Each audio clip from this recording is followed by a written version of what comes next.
Dobar dan svima i dobrodošli još jednom u M&I podcast gde pričamo o inovacijama, liderstvu, ali i o nečemu ličnijem.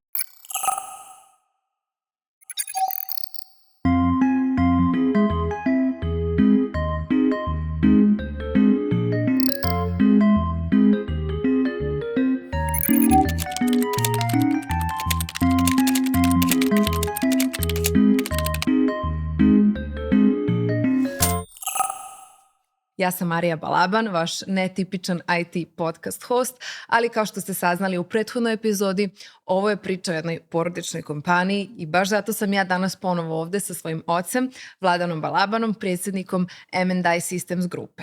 Danas pričamo o jednoj velikoj prekretnici u istoriji kompanije, a to je da je u julu prošle godine 70% vlasništva M&I Systems Co. pripalo Seiforu, jednom od najvećih vodećih ICT provajdera u Evropi. Danas ćemo pričati sa Vladanom o tome zašto on smatra da je ovo bio jedan potreban korak u razvitku kompanije, zašto baš sada i kako su oni doneli ovu odluku. Zdravo tato još jednom, dobrodošao. Zdravo, Dakle, prvo moje pitanje je zašto si odlučio da 70% firme sada bude u vlasništvu Seifora? Zašto je ovo dobar biznis? Prvo nisam odlučio sam. Odlučili smo Nikola i ja i naš board. To je prva stvar. Druga stvar što bi još volio da kažem, nije to bilo vremenski ograničeno ili definisano kada je najbolji moment, kao što i ništa u životu nije, tako da to je još jedna poruka svim gledalcima i slušalcima je da uvek je pravo vreme. Mm-hmm. Kada osetiš dobru energiju ili kada osetiš pravu priliku, kada na bazi nekih podataka ili data-driven decision doneseš neke odluke, a pritom i energija, odnosno tvoja intuicija. Jasno. Tako da, kao što sam u prvom delu naših razgovora, u prvom podcastu pričao o strategiji, tako i naša strategija još 2008. ili ono što sam ti pričao o diversifikaciji naše grupe i kad smo napravili grupu, mi smo bili svesni da u jednom momentu sa nekim se moramo strateški povezati. Da. Naš cilj je da ljudi ne shvataju to ali biznis je globalan i niko više nije 100% vlasnik svoje firme. Nije ni Bill Gates, ni Elon Musk i niko. I da li imaju akcionare, da li imaju strateške partnere, timski rad, a ja dolazim iz timskog sporta, je jako bitan. Mm-hmm. I da bi bio jači, ti u jednom momentu shvataš da ti sam na ograničenom tržištu više ne možeš tom brzinom da rasteš, nažalost. Ja bih voleo, pomenuo sam u prvom podcastu Švajcarsku i Austriju i family biznise i sve ostalo, ali nažalost kod nas je malo drugačije. Ne samo kod nas, svuda je drugačije, menja se taj evolucijom biznisa i globalizacijom, nažalost čak i ti porodični biznisi moraju se menjaju. Tako da u jednom momentu moraš da ubiješ svoj ego i da shvatiš da ok, možda si nešto prodao, ali ostaje ti, evo i zato ti ja radim ovaj podcast i zato sam ja prihvatio i pristao na ovaj podcast sa tobom je da tebi ostaje taj DNK i ostane legacy i ostaće M&I Systems CEO i cela priča bez da mora da bude samo moja. Jasno. I koliko god je to teško da i emotivno da svoju bebu ili nešto svoj otac radio prepustiš nekom drugom, je i jako bitno jer to je jedini način da opstaneš i to je ta inovacija i opet ono što je Nenad Inđić, moj dragi prijatelj i kolega, rekao da postaneš growth kompanija. I Nikola i ja smo još 2008. kada smo prvi put imali neke interesente da kupe kompaniju, rekli mi ćemo to jednog dana odraditi. Ne želimo da izađemo skroz, ne želimo da izgubimo identitet, integritet i da uništimo našu priču, tako da želimo da nađemo, bitno je naći pravog partnera. Naravno. A pravi partner mora bude strateški partner, neko ko je iz sličnog biznisa, odnosno sličnog ili istog biznisa kao što si ti, koji je finansijski naravno i veći od tebe, koji može da ti otvori druga tržišta ili da ti napravi traction na drugim tržištima. I ono što je po meni najbitnije u stvari da naučiš puno od drugih. Jer uvek je neko ispred tebe i imao je više iskustva. I eto, tako smo pre 3 godine sad već skoro 3 godine upoznali prvo Sandberg. Sandberg je private equity fond koji je vlasnik 80% Sejfora, a Sejfor je, kao što si rekla, vodeći ICT provider na teritoriji centralne Evrope, gde u njihovom ekosistemu ili u njihovoj grupi firmi koje su akvizirali ili organski rasle većina firmi sličnih nama, odnosno ERP, ili poslovni softver. I kada smo se upoznali, evo sad ispričam mi tu malu anegdotu kako je do toga. Znači mi smo imali to u našem roadmapu i mi smo imali to u našoj strategiji. To nije iznuđeno, niti je bilo uopšte inicirano samo finansijskim željama mene i Nikole oko prodaje. Tako da ja to ne bi zvao samo prodaje, nego strateško povezivanje ili merge ili kako god hoćeš.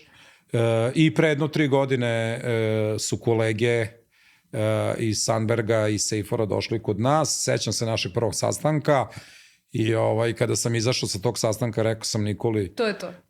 Ovi su isti koji mi. Ovi su jako slični koji mi, baš mi se sviđaju. Znači uopšte čak nisam razmišljao ni o parama, ni o tome da će mi prodati, ali kada sam slušao gospodina Martina Ciglera koji je glavni vizionar i CEO i sad i prijatelj i kolega i partner, kada sam ga slušao kako je pričao sa koliko strasti o svojoj firmi, a onda kada sam slušao istoriju njegovu, kao što sam pričao našu, kako je on krenuo iz tadašnje Čehoslovačke, pa se Češka i Slovačka podelile, pa kako je radio u državnoj firmi, u komunizmu, pa napravio svoj softver, ja sam shvatio da je taj čovek vrlo sličan i da u suštini njegova priča je toliko bliska priči mog oca i našoj priči, što je verovatno bio i presudni moment da nastavimo pregovore sa njima, uz sve naravno ono što ide kroz biznis. Ovo je sad sve lepa priča ovako, ali naravno oni su vrhunska firma, veliki znalci, posluju u 38 zemalja. Sjajan pristup imaju posla, posluju u ne znam koliko zemalja, sama si rekla, 2000 ljudi, 200 miliona eura revenue-a, poštuju DNK svake firme, svakog co-foundera, foundera, jako puno te nauče. I ono što je, opet se vraćamo na prvi naš podcast, njihov DNK je možda ne ono klasičan family, ali i jeste. I mi smo se tu našli. Takođe Sandberg, Mihal i Matej, koji su sad meni bliski prijatelji, koji svoj private equity fond vode na način na koji ja samo mogu da poželim da i druge finansijske institucije tako rade, sa mnogo strasti, znanja, poštovanja i akvizicija svojih, ali i svojih shareholdera, investitora i svega, i meni se to baš svidalo. I rekao sam Nikoli, koliko god od 2007. svaki put smo bili blizu i dolazi nam neko, mi smo nekako uvek napravili step back, možda i zato što nismo bili spremni emotivno to da damo nekom. Verovatno, da. Ali imaš i to, eto, desio se moment koji nismo planirali, nije to sad bilo, ovo je moment, možda čak moment nije ni dobar. Možda je moment bio bolje da sačekamo još, jer sad sa ovom novom baš sam htjela da te pitam. Ali ja gledam to drugačije. Aha. Ništa se ne dešava slučajno i ja mislim da mi sad baš zajedno, kad dolazi ovaj novi wave za koji ja mislim da dolazi u IT-u, da mi zajedno ćemo biti mnogo veći i da će legacy M&I System CEO zajedno sa Sejforom biti mnogo bolji, a da ćemo biti mnogo jači da ovu novu fazu razvoja stavimo M&I System CEO zajedno sa Sejforom na još veću mapu ovde, pogotovo na viši nivo na Zapadnom Balkanu i regionalno, a naravno Sejfor, ja se istinski nadam i globalno. I kao što sam ti rekao, ja sam sportista i ja jako volim dres koji nosim i da jako moram da verujem u ekipu sa kojom radim. I rekao, sećam se kad sam Nikoli rekao, samo se molim Bogu sad kad ovo uradimo, da kad dođem sutradan na posao, da mi ne radi želudac. Srpski rečeno. I nije mi radio. Super. I jako volim ove ljude s kojima radim i super mi je i sjajni su, i moram tu da pohvalim i ljude koji dolazi, Daniela i Martina, od kojih jako puno učimo sada o nečemu čemu smo mi bili dosta, neću kažem slabi, ali naša teritorija je ipak malo kaska u tom smislu salesa i marketinga. I eto, desio se taj moment da smo to uradili, gde ja verujem da sad vratimo malo i na brojke, da će naših 30% u suštini vredeti više. Jasno.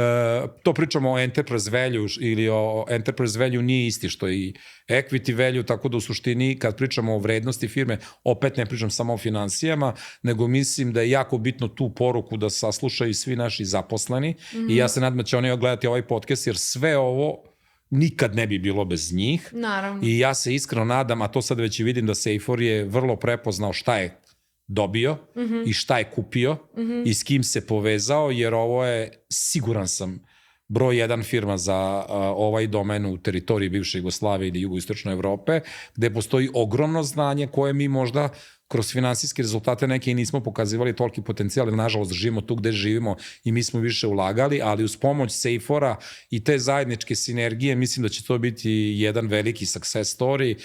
I eto, samo se desio moment gde su oni pronašli nas, mi pričali sa njima i evo, kliknuli. Tu smo gde smo kliknuli i ja sam jako srećan i jako verujem u ovu firmu i uopšte u ovo strateško povezivanje i saradnju našu, gde se baš osjećam dobro po pitanju svega što smo do sada uradili. Mada moram da kažem, tek je sad prolazi, evo, sad će biti godinu dana. Bilo je jako stresno, jer dolazi do integracija, upoznavanja, moraš da počneš da veruješ jedan drugim, nismo ista teritorija, nismo isti mentalitet. Ja sam imao veliku sreću da ipak njih poznaju više nego oni nas, puno si provodio jer sam igrao tamo, hokej i kao dete sam puno vremena provodio u Čekoslovačkoj, odnosno Slovačkoj više nego u Češkoj, čak i pričam slovačkoj. Tako da je to bila, evo da kažem, onako kao što je Neđa vodio, odnosno moj deda ono tele, tako su oni nas ovde, jedna prirodna sinergija se desila i jeste velika promena za sve nas zaposlene, ali ja mislim da i naši ljudi, odnosno svi mi, uključujući mene i Nikole, polako učimo i sve dolazi na svoje mesto. Sjajno. Znači, otprilike 3 godine ste te neke pregovore pravili, je li tako? Da, 3 godine su bili trajalo? Jeste, najviše zato što Nikola i ja smo hteli da ostanemo u biznisu i oni su hteli da kupe M&I System CO. A M&I System CO je stvorio, kao što sam ti rekao, bio majka firma i većina projekata svega išlo preko te firme. I onda kad smo radili taj carve out i restrukturiranje grupe, što je meni Nikoli isto donelo i veliki boljitak i hvala Seiforu na tome i Sandbergu, da su nas naterali da napravimo tu higijenu i da odvojimo, kažemo, te novčanike i da Tijek postane više samostalna firma, da Proces inteligencija postane samostalna firma više, da Krug Ventures postane više tržišno da orijentiše i u suštini su nas, prvi put naučili ono što sam ti rekao u prvom podcastu, da smo ipak mi kao entreprenjuri ne vidimo tu stvari koliko god ti se to čini da te boli ili da ne bi trebao da uradiš ili da je bolno, shvatiš u suštini zašto ljudi su profesionalci u svom poslu i zašto ipak moraš nekad emocije da staviš po strane zarad višeg interesa i to sada je, ja mislim, najveći šok na nas i u ovom spajanju je sad mora malo da dođe do promene organizacione kulture. A organizacionu kulturu je najteže promeniti, ne treba je menjati skroz, ali do jedne odnosne granice moraš. I opet, ovo je sad neka nova evolucija, da li ćemo kroz growth kompaniju mi svi zajedno postati jednog dana korporacija ili ne. Mislim da nećemo, jer poznavajući gospodina Ciglera i on to drugačije vodi i kolege iz Sandberga, mislim da smo perfect fit. Baš sam sad to htjela da te pitam, nekako kako funkcioniše ta sinergija, vi ste i dalje 30% tu, vodite kompaniju kao i do sada. M&I Systems CO je njihova M&A platforma za ovu teritoriju, mi smo prepoznati kao jedna od firmi u grupi koja će jednog dana sve više i više ili kroz proces biti integrisana u Seifor, što je apsolutno prirodno i normalno, ali sad učimo puno jednom drugom, ali stvarno imamo veliku nezavisnost, Nikola i ja. Super. I jedno veliko uzajemno poštovanje između njih i nas, gde mi moramo da ispoštujemo naravno pravila grupe, koje kad shvatiš da su za dobrobit svih nas i nisu tako teška. Nekad jesu, mi smo kao narod i Srbi mnogo impulsivniji i strastveniji od njih, pa se oni šale na moj račun kakvi smo mi, ali počinju i oni nas da uče, tako da da, M&I System CO je nezavisna firma koja radi u okviru grupe i koja u suštini, mnogi su me to pitali, šta će se sad desiti, prodali ste se. Kako će to da izgleda? Mislim da će i naši klijenti, a da već sada ishvataju, a i naši zaposleni, što je meni najbitnije, Najbitnije mi je da well-being naših zaposlenih, da su oni očuvani, sačuvani, da mogu da napreduju, da vide svoj napredak, da će, ja mislim, kroz ovu sinergiju stvari mnogo više shvatiti svoju nezavisnost i svoju moć i slušanje njihovog glasa nego što su mogli samo sa mnom i s Nikolom. Ne zato što mi nismo to hteli, nego zato što smo mi bili ograničeni. Mislim da će grupa njima dati mnogo veću šansu, da napreduju, da rade interesantnije projekte, da rade na drugim tržištima, da pričaju sa nekim novim, pametnim, drugim ljudima, drugim kulturama, a samim tim i našim klijentima mnogo bolju uslugu i bolji proizvod i zaštitu njihove investicije i vere u sve ove godine što su uradili u nas. To ovim putem i želim se zahvalim mojim prijateljima, kolegama, partnerima, zaposlenim u firmi, a samim tim i klijentima bez kojih da mi smo od njih najviše učili i samo želim da im dam poruku da će ovo da bude samo bolje. Neke stvari moraju da se menjaju, ali moj Nikolin zadatak da ne skrenemo sa tog puta i suštini da očuvamo tu našu family business DNK, a i nama se Safer tu stvarno pokazao kao najbolje moguće rešenje i najlogičniji izbor, mada smo imali i druge interesente iz Holandije i odavde i odande, ipak smo se odlučili da je ovo firma i grupa ljudi sa kojima mi možemo da rastemo i koja je nadogradnja na ono što smo Neđa, Nikola i ja zajedno sa našim zaposlenim pre toga i počeli. Mi imamo partnere i kroz grupu Tijaku i partnera u Americi koji je ogroman i tamo radimo puno finteka i to je za neku drugu priču, zato što je ipak ovo M&I System ceo podcast, pa da ne, ali sve su to sinergije gde pitala si me i odnos M&I grupe i M&I ceo, vrlo su svesni Saferi i Sandberg naše grupe i koliko i te sinergije na onu, ja kad crtam sliku imam levu stranu, M&I System ceo Safer i desnu stranu, sve ovo drugo što je ostalo, da tako kažem, van grupe, ali moj cilj je da i taj drugi deo grupe se u stvari integriše sa partnerima kao što je Safer i Sandberg, odnosno oni će uvek biti primarni naš izbor, ali first things first, ajde prvo da mi njima pokažemo da smo bili vredni njihovog trasta i poverenja u nas koje su nam dali i kroz finansijska sredstva velika, a i kroz uopšte sve ovo što danas radimo, pa o tom potom, ali ja sam veliki optimista i opet kroz našu strategiju, evo sad ti malo i odo neke tajne u kom pravcu ćemo sigurno, barem to su moje želje, a na njima kao našim principalima i većinskim vlasnicima opet da ocene da li je to dobro ili ne. Vrlo zanimljivo i uzbudljivo i jako jedna lepa priča i baš mi je drago da se sve nekako posložilo i mislim da ovako neke odluke dosta imaju i taj intuitivni moment kad prosto u jednom momentu nekako znaš pored svih statistika i svega što istražuješ da je to i da je to pravi partner za vas. Jako je, izvini što te prekidam, ali jako je teško to, meni je to bio pakao. Mi IT-evci jako potiskujemo ili ljudi za emocije i intuiciju i ja bi, evo i ovim putem, jako su bitne cifre, ali ja sam potiskivao to i mislim da sam mogao neke odluke mnogo bolje da donosim, da sam više slušao svoju intuiciju, ali ljudi koji su više na tom intu ili kreativnom delu, kao što ste vi ćete reći, bravo, to je to. Ne. Opet da vas malo napadnem, mislim da je balans tu... Balans je ključ. Balans, jer nekad mi, pogotovo na ovim prostorima, znamo previše da odemo u tu strast. Znači, jako je meni, ja sam nekad, a ja sam išao iz krajnosti u krajnost. Intuicija mi govori nemoj, a ja onda na bazi cifara vičem treba. Da. I onda odem ili levo previše ili desno, a u suštini, kad znaš to malo da...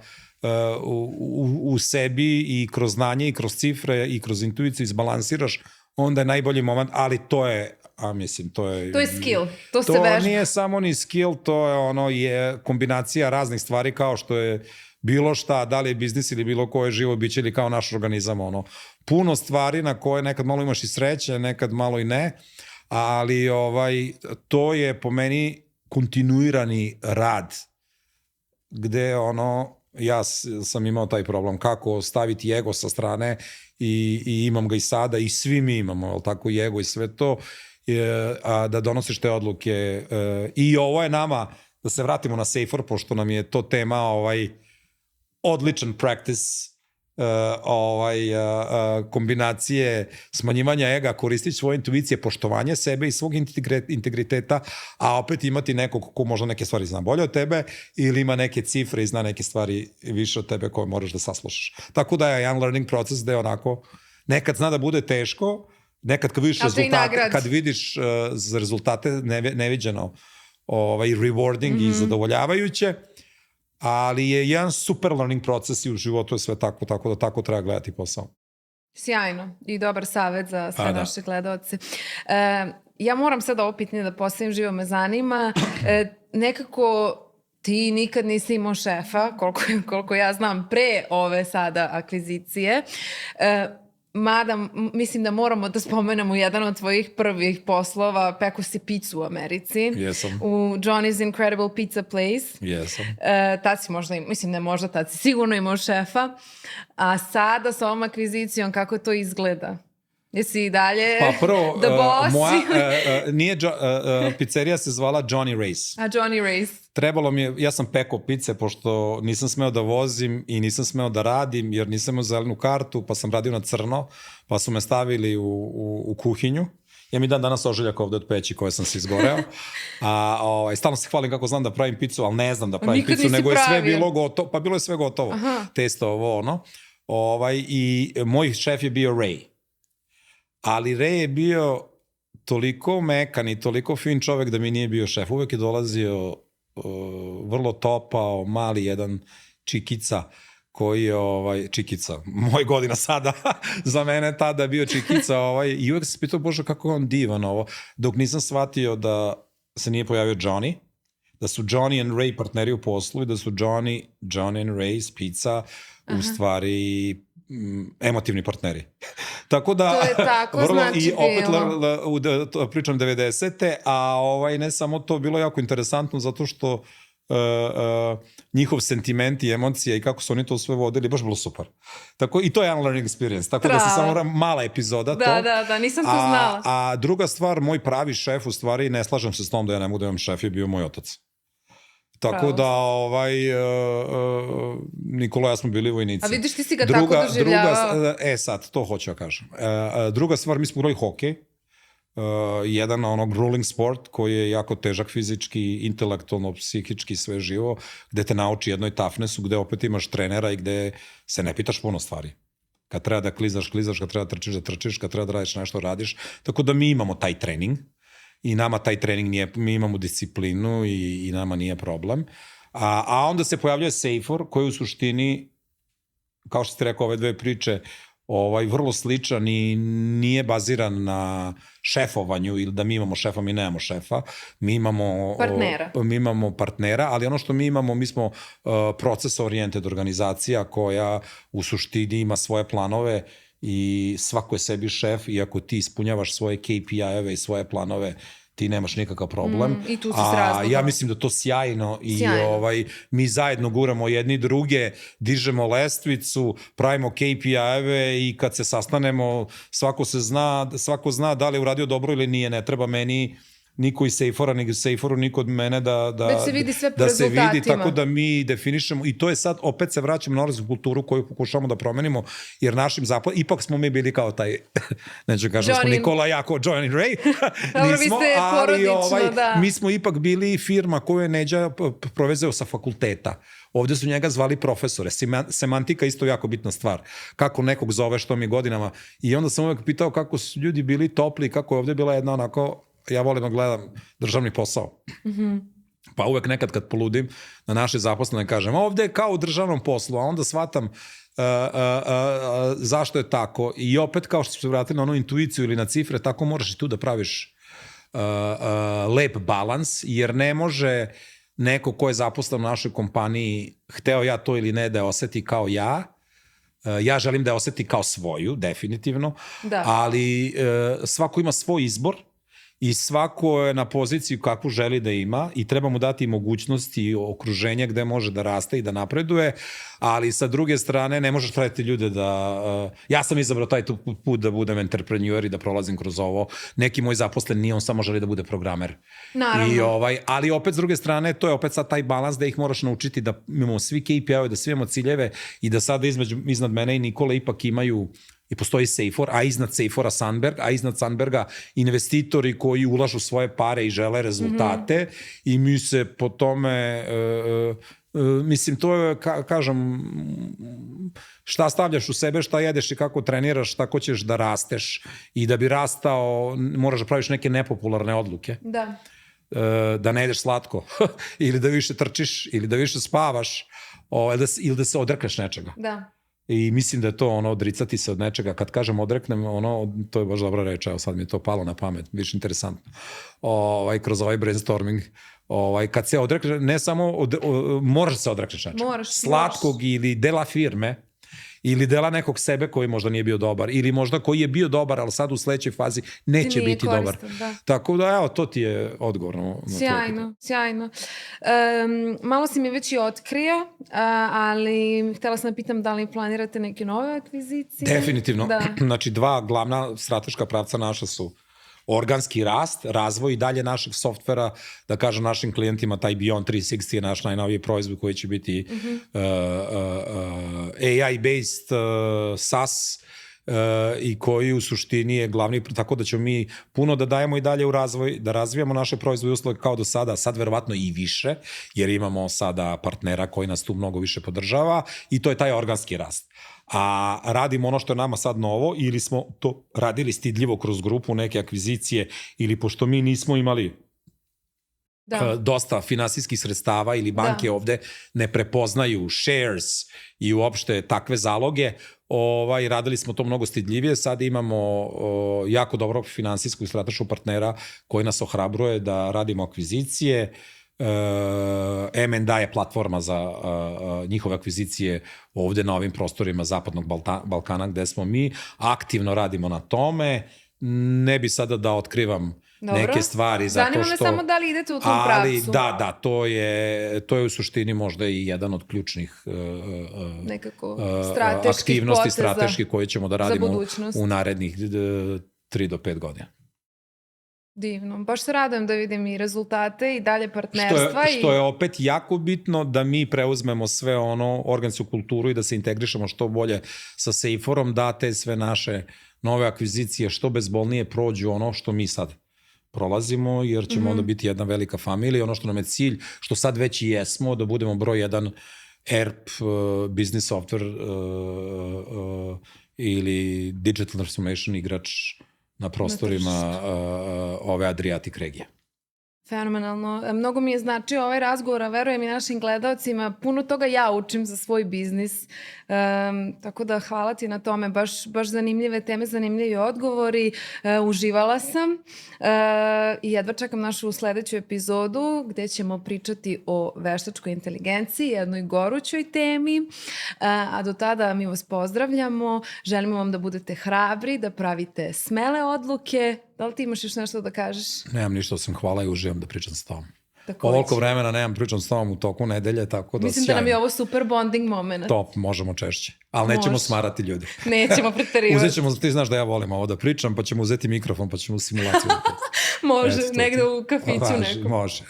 A i ti voliš mikrofon, Bogu, hvala. Volim mikrofon, to se zna. Hvala vam puno, do sledećeg puta. Prijatno.